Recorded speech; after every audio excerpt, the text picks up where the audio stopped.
नमस्कार, मेरा नाम सारिका झा है और मैं एक जर्नलिस्ट हूँ। आज मैं आप लोगों के सामने यहाँ इसलिए हूँ क्योंकि पिछले 3 साल से मैं डॉक्टर तरुण गुप्ता की पेशेंट हूँ। मुझे सोराइसिस है।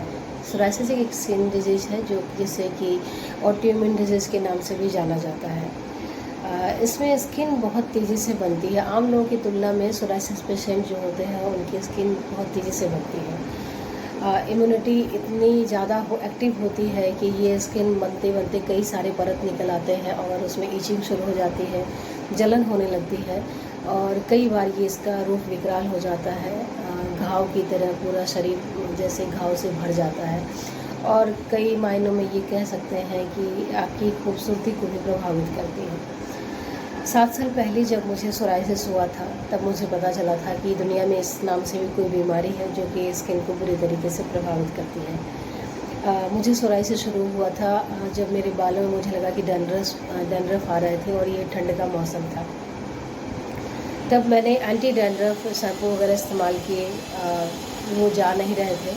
तब स्किन के डॉक्टर हैं एलोपैथ में, वहाँ मैंने दिखाया और वहाँ एक मेरा बायोप्सी हुआ, एक छोटा सा टेस्ट हुआ जहाँ भी ये सोराइसिस के जो स्किन जो तेज़ी से बन रहे थे और वो घाव की तरह हो रहा था, वहाँ से एक छोटे से स्किन निकाली थी। बायोप्सी कराने के बाद ये कंफर्म हो गया कि मुझे सोराइसिस है और मेरा इलाज शुरू हो गया। 6 महीने इलाज चल रहे थे और ये धीरे धीरे बीमारी कम हो रही थी, लेकिन इसके साथ साथ जो मुझे स्टेरॉइड दिए जा रहे थे वो कहीं ना कहीं मेरे शरीर में दूसरे अंगों को प्रभावित कर रहे थे, जिसमें कि लीवर था, मेरा डाइजेस्टिव सिस्टम था। मुझे बहुत ज़्यादा लेजीनेस फील होती थी, मैं कोई काम ढंग से कर नहीं पाती थी। तब मुझे लगता था कि मैं इसके साथ ही दूसरी बीमारी से पीड़ित हो रही हूँ। चूँकि मेरा सोराइसिस जो बीमारी थी वो कम हो रही थी, मेरी बीमारी कम हो रही थी, तो मैंने 6 महीने के बाद इस दवा को खाना बंद कर दिया और थोड़ी बहुत जो इसके जो लक्षण थे वो थे शरीर में कहीं ना कहीं तो थे, लेकिन मुझे लग रहा था ये मुझे बहुत ज़्यादा परेशान नहीं कर रहे हैं, तो मैंने धीरे धीरे दवा करना बंद कर दिया। ये ऐसा चल रहा था और अचानक 3 साल के बाद फिर ये लौट कर आ गया और इतना ज़्यादा आ गया कि मेरे शरीर के लगभग 80 से 90% हिस्से को इसने अपनी चपेट में ले लिया। मुझे जगह जगह इसमें एक खासियत ये थी कि जो आपके हिस्से को कहीं ना कहीं चेहरे के हिस्से को प्रभावित नहीं करता है, भले ही ये आपके पूरे शरीर में हो जाए लेकिन चेहरा ये बच जाता है, जो कि एक पॉजिटिव बात भी कह सकते हैं, क्योंकि स्किन खराब होना कहीं ना कहीं आपकी खूबसूरती को भी प्रभावित करती है। तो जब ये 80 से 90% मेरे शरीर को ख़राब कर रहा था, आज से पिछले 3 साल पहले की बात कर रही हूँ मैं, उस समय फिर मेरे मन में मुझे डर तो, चूँकि मैं बहुत ज़्यादा परेशान थी, लेकिन इसके बावजूद मैं एलोपैथ में इलाज के लिए नहीं जाना चाहती थी।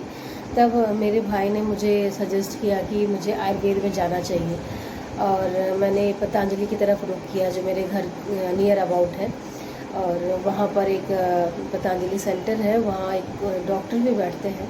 वहाँ मैंने उनसे सलाह लेकर के दवा ली। 1 महीने मैंने दवा खाई, लेकिन ये घटने की वजह ये बढ़ना शुरू हो गया था और मुझे लगा कि नहीं, ये मैं गलत जगह हूँ। और मैं ये नहीं कह रही कि पतंजलि गलत है, लेकिन मेरा इलाज वहाँ सही नहीं हो रहा था।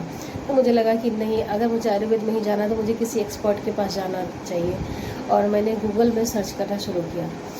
मुझे SK की आयुर्वेदा के नाम से मुझे ये एड्रेस मिला। मैंने वहाँ पर पूछकर पता किया कि सोराइसिस का इलाज होता है, उन्होंने मुझे जानकारी दी और अपॉइंटमेंट दे दिया। जब मैं वहाँ डॉक्टर से मिली तो वहाँ डॉक्टर तरुण गुप्ता थे। उनसे मिलते ही मुझे बहुत पॉजिटिविटी का एहसास हुआ, क्योंकि उन्होंने मुझे कहा कि देखिए, आपको 3 महीने, कम से कम 3 महीने आपको वेट करना पड़ेगा कुछ परहेज़ के साथ और आपका सही हो जाएगा। तब मुझे लगा कि नहीं, अब मैं सही जगह आई हूँ। और 1 महीना होते होते दवा खाने के साथ ही ये सोराइसिस पर इस दवा ने अपना असर करना शुरू कर दिया था और धीरे धीरे ये कम हो रहा था। कुछ चीज़ों के लिए उन्होंने परहेज़ भी कहा था, खट्टी चीज़ें बिल्कुल नहीं खानी है, मीठी नहीं खानी है, हल्का खाना खाना है, पूरी नींद लेनी है, स्ट्रेस फ्री रहना है। ये सारी बातें हैं जो दवा के साथ साथ और कुछ जो दवाएँ थी आरोग्यवर्धिनी, गंधक रसायन वगैरह और कुछ ऑयल वगैरह दिए थे उन्होंने लगाने के लिए। तो वो सब मैंने यूज किया और पूरे डेडिकेशन के साथ मैंने अपना इलाज कराया, क्योंकि मैं ठीक होना चाहती थी। और क्योंकि मेरा भरोसा भी उन डॉक्टर तरुण गुप्ता पर बढ़ता जा रहा था, तो 6 महीने आते आते मेरी दवा बहुत कम हो गई और मैं काफ़ी हद तक ठीक हो गई थी। बहुत कम थे जो मुझे लगता था कि ये कहीं ना कहीं रहना नहीं रहना कोई बहुत ज़्यादा फ़र्क नहीं पड़ता है। और इसलिए मेरे लिए डॉक्टर तरुण गुप्ता का आना वरदान साबित हुआ। और सोराइसिस मुझे सोराइसिस बीमारी तो है, जो कि ऐसा नहीं है कि कभी ये बिल्कुल पूरी तरह से ख़त्म हो जाता है, कभी ना कभी आपके पास लौट कर आता रहता है, लेकिन इसका इलाज है और ये इलाज डॉक्टर तरुण गुप्ता के पास है। तो मैं पूरी तरह से बेफिक्र रहती हूँ कि मैं अच्छी जगह हूँ। और अगर आप लोगों को भी ये बीमारी है और इससे आप परेशान हैं, तो आप कहीं इधर उधर भटकने की ज़रूरत नहीं है। आप डॉक्टर तरुण गुप्ता के पास बेझिझक आइए और उनसे सलाह लीजिए। मुझे 100% भरोसा है कि आपका इलाज अच्छे तरीके से होगा। और यही नहीं, ये कपल बहुत अच्छे डॉक्टर हैं। इनकी वाइफ है गायनेकोलॉजिस्ट है डॉक्टर रानी गुप्ता। इस बीच में सोराइसिस के इलाज के दौरान मुझे गायनोलॉजिकल प्रॉब्लम भी हो गई थी। मैं साइनसाइटिस से भी पीड़ित थी। तो ये इलाज डॉक्टर रानी गुप्ता ने मेरा किया और मैं काफ़ी ठीक हूँ। तो मैं यही कहूँगी कि अगर आप कहीं भी भटक रहे हैं, आपको आयुर्वेद इलाज कराना है। और जैसा कि कोरोना के बाद आयुर्वेद की तरफ लोगों का रुझान बढ़ा है, क्योंकि लाइफस्टाइल से जुड़ी हुई कई सारी बीमारियां, ज़्यादातर बीमारी का इलाज आयुर्वेद में है। तो आपको कहीं भी भटकने की ज़रूरत नहीं है। आप SKK आयुर्वेदा आएँ और डॉक्टर रानी गुप्ता से अपना इलाज कराएं। गायनेकोलॉजिकल प्रॉब्लम है तो आप उनसे सलाह लें, और ये बहुत अच्छी सलाह देती है और उचित सलाह देती है।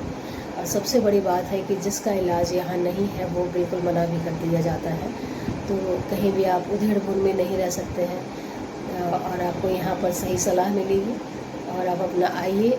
मैं डॉक्टर रानी गुप्ता और डॉक्टर तरुण गुप्ता को बहुत दिल से धन्यवाद कहना चाहती हूँ कि मेरे जीवन में तो मुझे ये लगता है कि अगर मुझे कुछ भी होता है तो मेरा इलाज यहाँ ज़रूर मिलेगा। मैं कहीं भी नहीं जाती हूँ और मैं सोचती हूँ कि अच्छा ये हुआ है तो ठीक है, मैं यहाँ SKK आयुर्वेदा चले जाती हूँ, मैं ठीक हो जाऊँगी। तो मैं दोनों डॉक्टर को बहुत बहुत धन्यवाद देना चाहती हूँ। धन्यवाद।